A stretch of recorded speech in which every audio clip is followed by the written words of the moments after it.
തെരഞ്ഞെടുപ്പ് അടുത്തു വരുമ്പോഴും അല്ലെങ്കിൽ അടുത്തുകൊണ്ടിരിക്കുമ്പോഴും രാഷ്ട്രീയ പാർട്ടികളുടെ മുന്നണികളുടെ ആരോപണങ്ങളും ആരോപണങ്ങളും മുറതെറ്റാതെ മുന്നേറിക്കൊണ്ടിരിക്കുകയാണ്.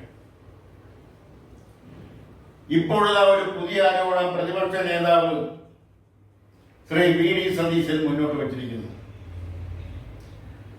ഒരു ഡീൽ എന്നുള്ള ഒരു വാക്കാണ് അതിൽ പ്രധാനം. CPM-ഉം BJP-യുമായി ചില സീറ്റുകളിൽ അദ്ദേഹം അതിന്റെ എണ്ണം പറഞ്ഞിട്ടുണ്ട്. 10 സീറ്റുകളിൽ ഡീൽ ഉണ്ടെന്നാണ്. അതിനെ പിന്തുണച്ചുകൊണ്ട് കോൺഗ്രസിന്റെ അഖിലേന്ത്യാ general secretary Shri K.C. Venugopal, Muslim ലീഗിന്റെ general secretary Shri P.K. Kunhalikutty തുടങ്ങിയവരെല്ലാം അതിനെ പിന്തുണയ്ക്കുകയും ചെയ്തിരിക്കുന്നു. എന്നാൽ അതെല്ലാം ശുദ്ധ അസംബന്ധമാണെന്നാണ് CPIM-ന്റെ സംസ്ഥാന സെക്രട്ടറി ശ്രീ M.V. ഗോവിന്ദന്റെ വാദം. ഡീൽ ഉറപ്പിച്ചിരിക്കുന്നു എന്ന് പറയുന്ന 2 പാർട്ടികൾ, അതായത് ആരോപണത്തിന് വിധേയരായ 2 പാർട്ടികൾ, CPM-ഉം BJP-യും രണ്ടും 2 കേഡർ പാർട്ടികളാണ്. ഒരു കേഡർ പാർട്ടിക്ക് കോൺഗ്രസ് പറയുന്നത് പോലെ, അല്ലെങ്കിൽ മുസ്ലിം ലീഗ് പറയുന്നത് പോലെ, അല്ലെങ്കിൽ മറ്റേതെങ്കിലും രാഷ്ട്രീയ പ്രസ്ഥാനങ്ങൾ പറയുന്നത് പോലെ അങ്ങനെ ഒരു ഡീൽ ഉണ്ടാക്കിയെടുക്കാൻ അത്ര എളുപ്പമല്ല. അതെല്ലാവർക്കും അറിയാം. പ്രത്യേകിച്ചും ഇന്നത്തെ രാഷ്ട്രീയ സാഹചര്യത്തിൽ കേരളത്തെ സംബന്ധിച്ചിടത്തോളം 3 മുന്നണികളും ഏകദേശം തുല്യ ശക്തികളാണ്. പല മണ്ഡലങ്ങളിലും 2ാം സ്ഥാനം മാറി മാറി വരികയും ചെയ്യുന്നു. ഈ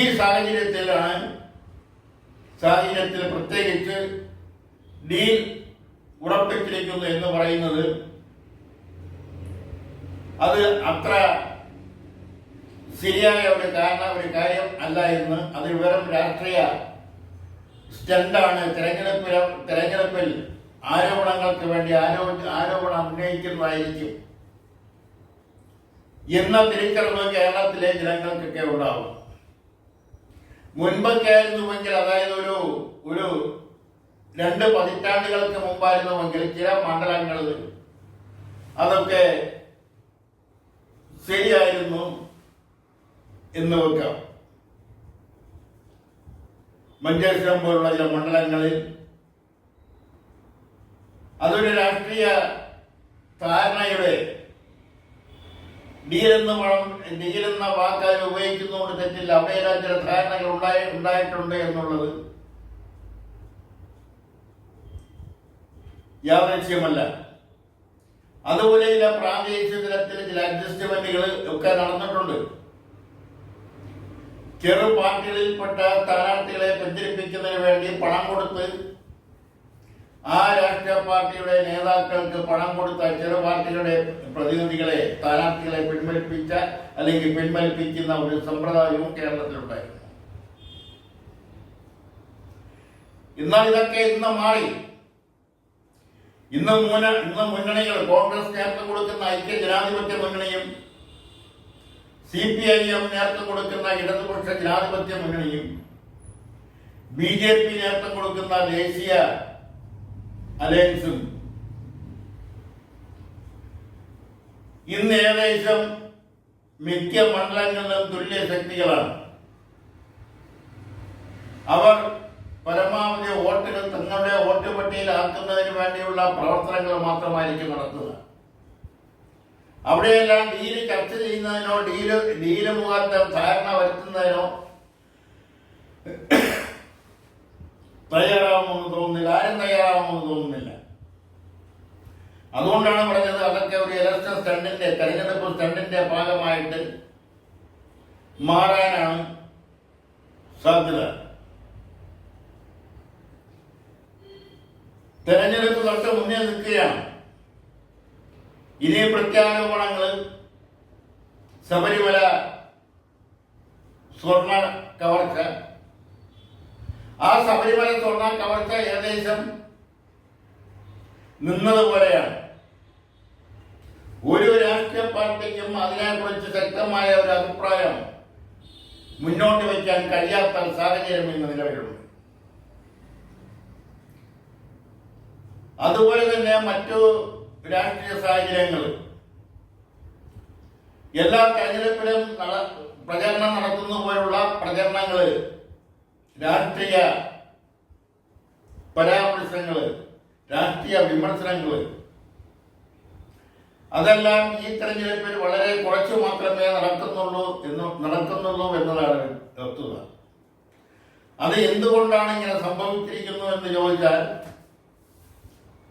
ഈ ആരോപണം ഉന്നയിക്കുമ്പോൾ ആരോപണത്തിന് വിധേയമായവർ എല്ലാ രാഷ്ട്രീയ പാർട്ടിയിലും ഉണ്ട് എന്നുള്ളതാണ്. ഉദാഹരണം, ശബരിമല സ്വർണ്ണ കവർച്ച, അതിൽ തൊട്ടാൽ കൈകൊള്ളാത്ത രാഷ്ട്രീയ പ്രസ്ഥാനങ്ങൾ കേരളത്തിലില്ല. അതുകൊണ്ടായിരിക്കാം അത് ബോധപൂർവം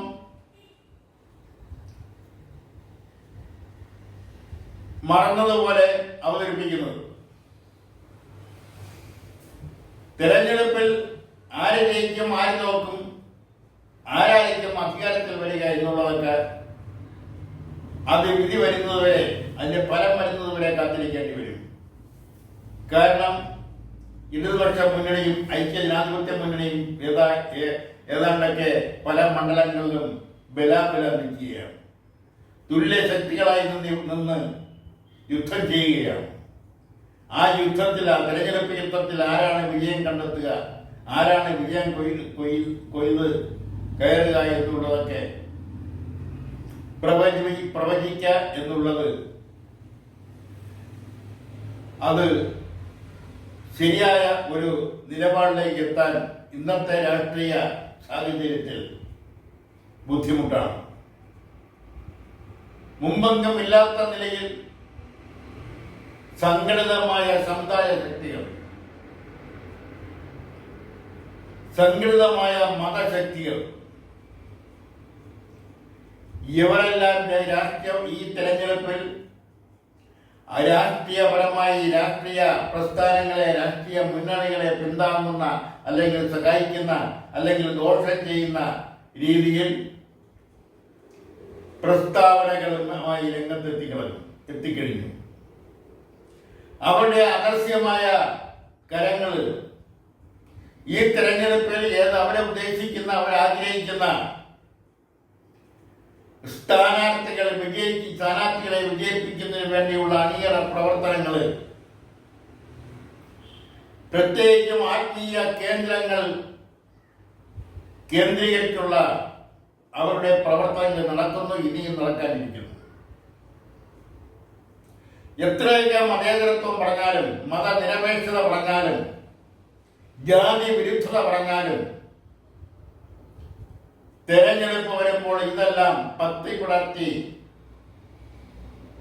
സർവ ശക്തി ഉപയോഗിച്ചുകൊണ്ട് ആടുന്ന ഒരു സ്ഥിതിവിശേഷമാണ് കേരള രാഷ്ട്രീയത്തിലുള്ളത്.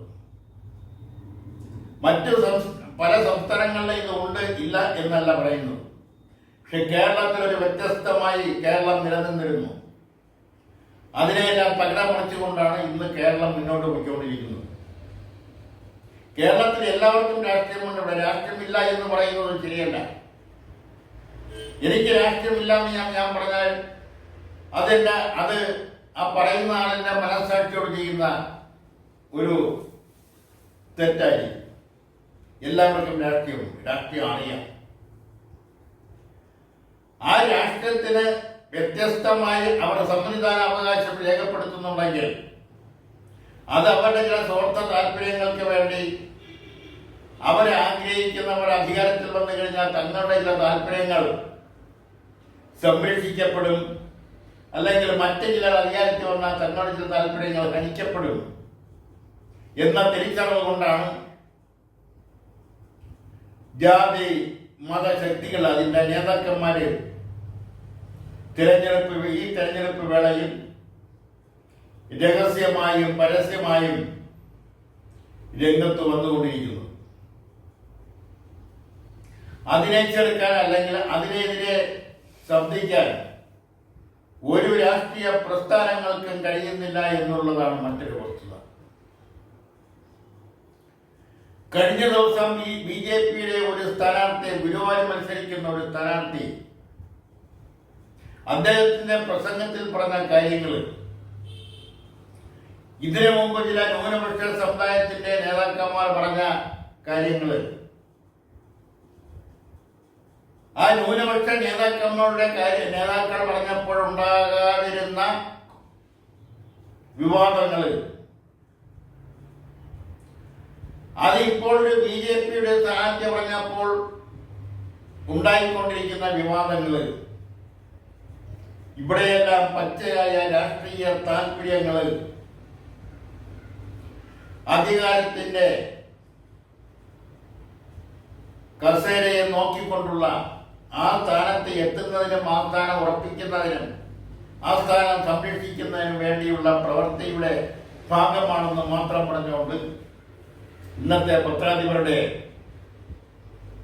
പ്രതികരണം പൂർത്തിയാക്കുന്നു.